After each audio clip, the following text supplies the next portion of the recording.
Now on to part 2 of this Phantom Menace review. Now let's talk about the Coruscant scene. If you are ever struggling and wanting to get some sleep, this scene is definitely for you. I recommend these scenes, if not this entire film, to help you get some sleep.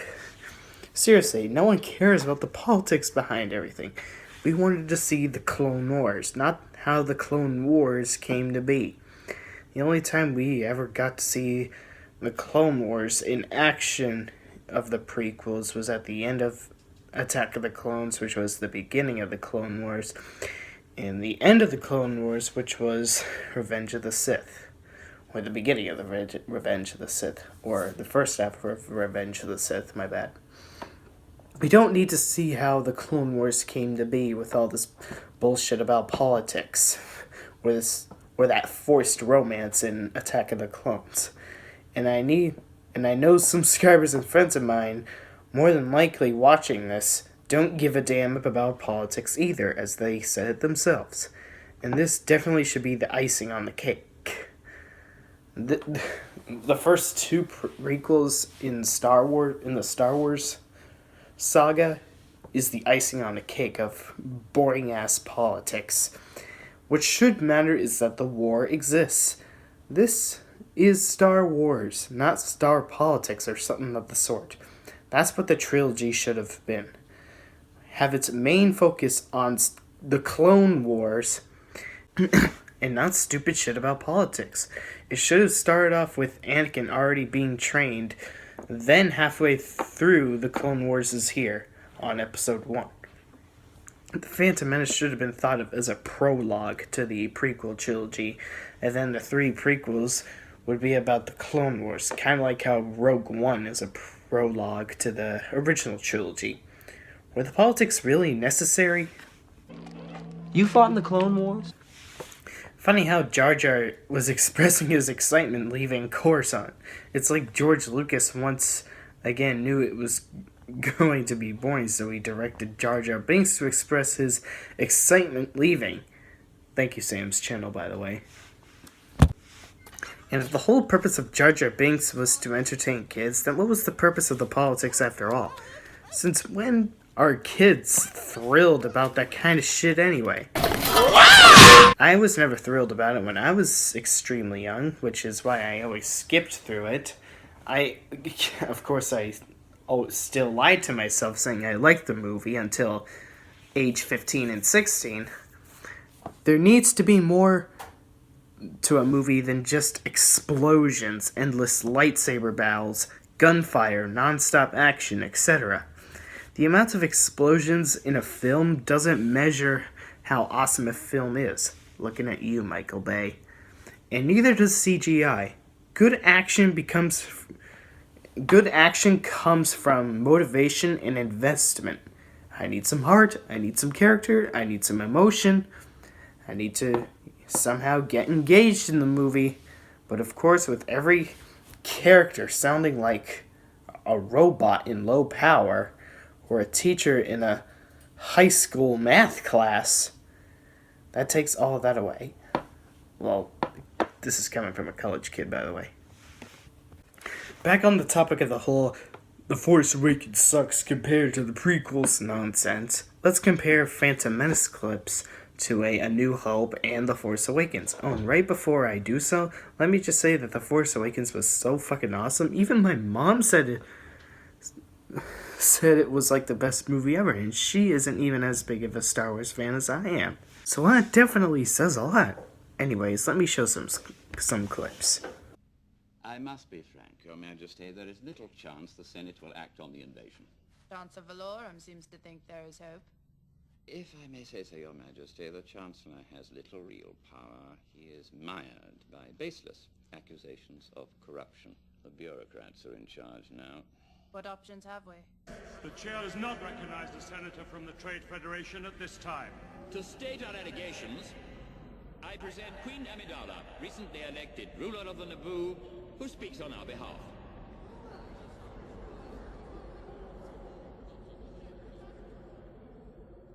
Honorable representatives of the Republic, I come to you under the gravest of circumstances. The Naboo system has been invaded by the droid armies of the trade, Senator. There'll be nothing left of our people, our way of life. I understand your concern, Your Majesty. Unfortunately, the Federation has possession of our planet. Senator, this is your arena. I feel I must return to mine. I've decided to go back to Naboo. I need an analysis of this blood sample I'm sending you. Wait a minute. I need a midichlorian count. The reading is off the chart. Over 20,000. Of such failure? I have word that the Chance's ambassadors are with you now, and that you have been commanded to reach a settlement. I know nothing of any ambassadors.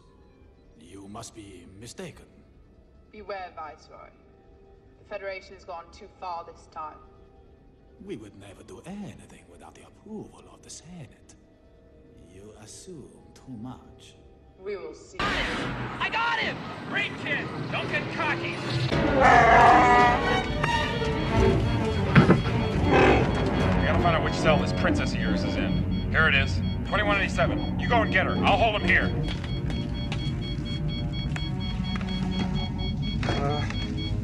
Everything's under control. Situation normal.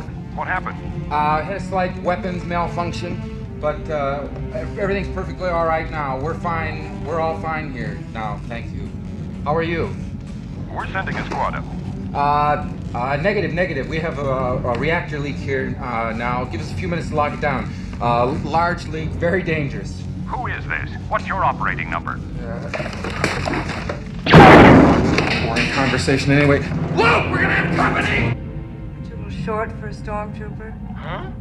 Oh, the uniform. Wait!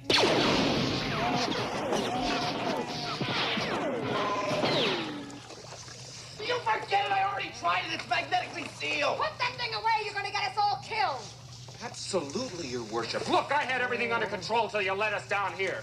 Will somebody get this big walking carpet out of my way? What was your job when you were based here? Sanitation. Sanitation? Then how do you know how to disable the shields? I don't. I'm just here to get Ray. People are counting on us. The galaxy is counting on us. Solo, we'll figure it out. We'll use the Force. That's not how the Force works. So where's your base? Go on, BB-8, tell her.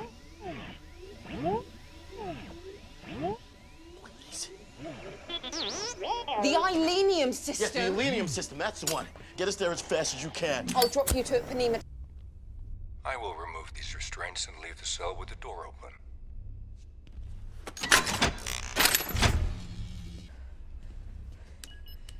And you'll drop your weapon? And I'll drop my weapon. So now you decide. Which do you prefer? Boring characters that sound dead inside? Or characters that are actually fun to watch, have personality, realistic emotions flowing through them, and easily relatable and funny characters sometimes? I choose the original and sequel over the prequels. Obviously, there was no really any fun lines at all in the film, such as "Great kid, don't get cocky," "Great shot, kid, that was one in a million," "Can somebody get this big walking carpet out of my way? I will remove these restraints and leave with the sailboat door open, and I'll drop my weapon." Who talks first? You talk first, I talk first. Or, "That's not how the Force works." You probably don't recognize me because of the red arm. Saying The Phantom Menace and Attack of the Clones is better than The Force Awakens is like saying Kanye West, Lil Wayne, Black Veil Brides, Design the Skyline are better than Sabaton. Or worse so, saying Lil Wayne is a better guitarist than George Lynch. It sounds that laughable. You're entitled to your opinion, but if you're gonna say the prequels are the best, but say The Force Awakens is the worst, at least have some room to talk. You should have some room to talk if you're gonna call Adam Driver and Daisy Ridley bad actors, or say that The Force Awakens is non-canon or didn't fall off with the storyline, like The Phantom Menace and Attack of the Clones are really connected with the Star Wars original trilogy, aka the real Star Wars universe. And who's the main character? Is it Anakin, who doesn't show up until a half hour later and doesn't do anything but pod race and accidentally blow up a Trade Federation command ship? Or droid control ship, whatever? Is it Obi-Wan Kenobi that isn't given anything to do other than swing his lightsaber, sit, walk, and talk? Is it Qui-Gon, who did nothing but show his faith in Anakin and talked about midichlorians? Is it Queen Amidala with a robot voice? Who is it? Now let's explain how Episode 1 and Episode 4 were similar.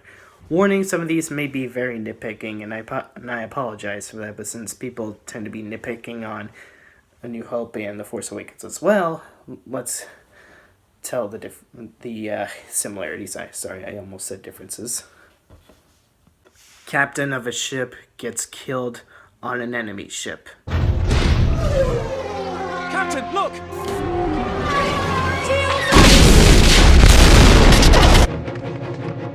The Death Star plans are not in the main computer. Where are those transmissions you intercepted? What have you done with those plans? We intercepted no transmissions. This is a consular ship. We're on a diplomatic mission. If this is a consular ship, where is the ambassador? Antagonist ship shoots at and damages a protagonist ship.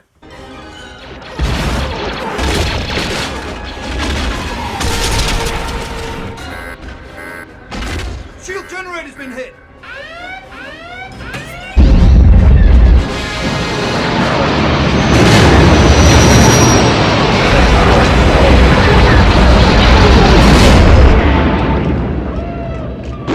Female that is royal. Leia in A New Hope and Padme in The Phantom Menace. Both of them get captured.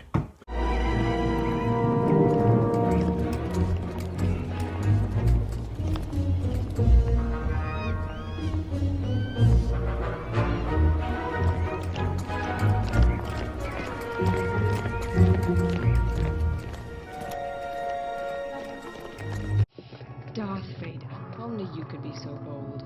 The Imperial Senate will not sit still for this. When they hear you've attacked a diplomatic... Don't act so surprised, Your Highness. You weren't on any mercy mission this time. Several transmissions were beamed to the ship by rebel spies. I want to know what happened to the plans they sent you. I don't know what you're talking about. I'm a member of the Imperial Senate on a diplomatic mission to Alderaan. You are part of the Rebel Alliance and a traitor.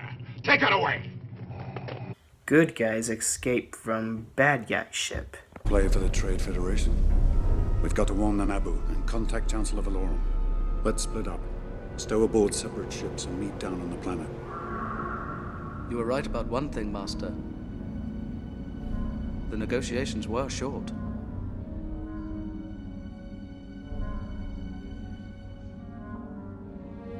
I hope that old man got that tractor beam out of commission, or this is going to be a real short trip. Okay, hit it!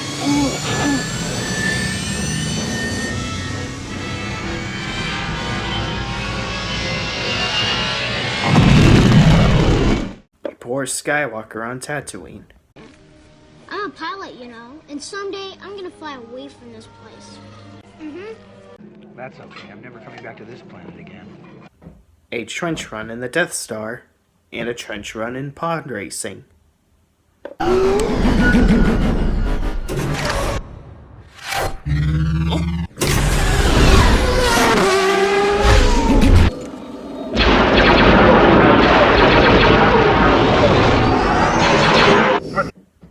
A Jedi getting a Skywalker off of Tatooine with the help of a bearded Jedi. The same droid model is destroyed or damaged.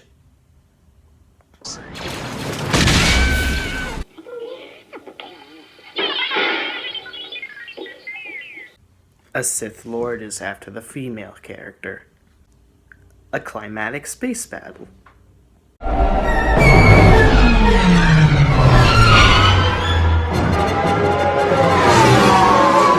Fighters, straight ahead. Roger, Bravo, leader. Roger, Bravo, leader.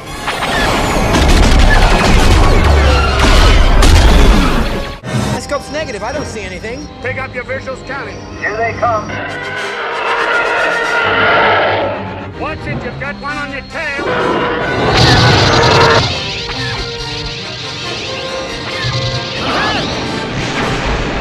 She picked one up, watch it. I can't see it. Got me tight, I can't take it. A Skywalker blows up the main antagonist ship or space station. Oops!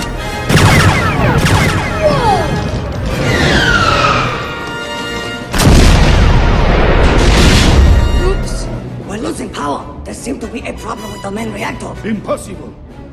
Nothing can get through our shield. Let's get out of here.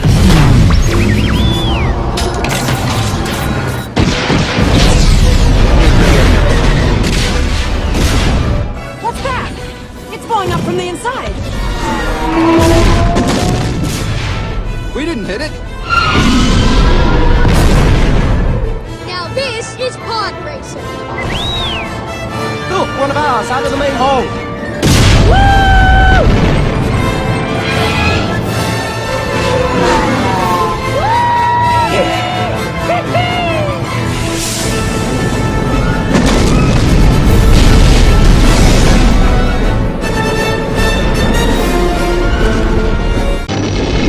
You're all clear, kid. Now let's blow this thing and go home.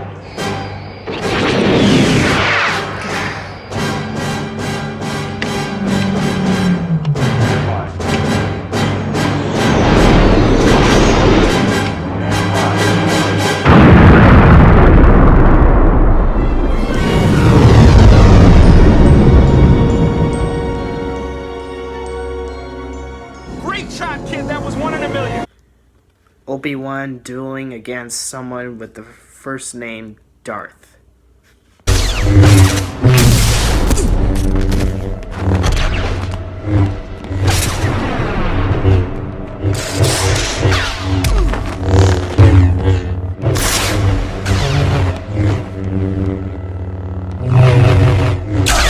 Win, Darth. If you strike me down, I shall become more powerful than you can possibly imagine.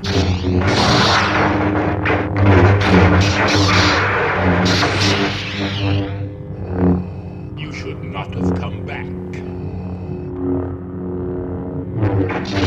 The elderly Jedi getting killed by the Sith.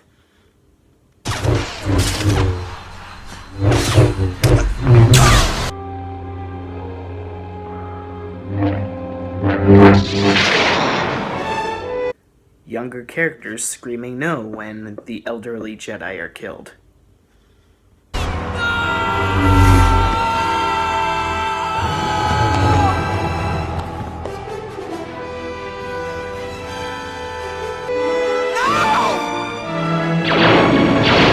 Female characters smiling at a Skywalker at a celebration.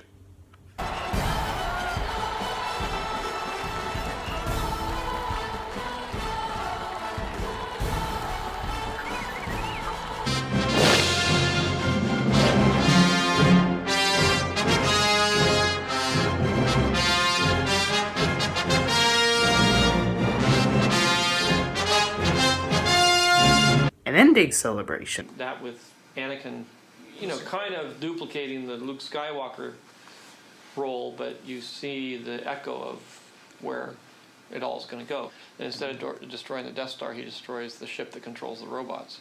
Again, it's like poetry, so if they rhyme. Every stanza kind of rhymes with the last one. Hopefully it'll work. But of course, that's not the reason I don't like the movie. The main reason I don't like the movie is because it's boring as hell and it completely devalues and contradicts the entire backstory to Star Wars, and it just doesn't follow up with the storyline of the original trilogy. It completely demystifies the entire mythology of the series. It's convoluted. 18 years later, the political nonsense and overall story is just hard as fuck to follow and watch. When I challenge myself for a Star Wars marathon, I skip The Phantom Menace as well as Attack of the Clones, because they do not connect well with the original trilogy or The Force Awakens, aka the Star Wars that are really in the Star Wars universe whatsoever. Revenge of the Sith did a slightly better job than the first two prequels, which is why I will sometimes include that in my Star Wars marathon. Hope you all enjoyed this review, and if you like anything else from me, feel free to subscribe. Space out, everyone. And may the Force be with you.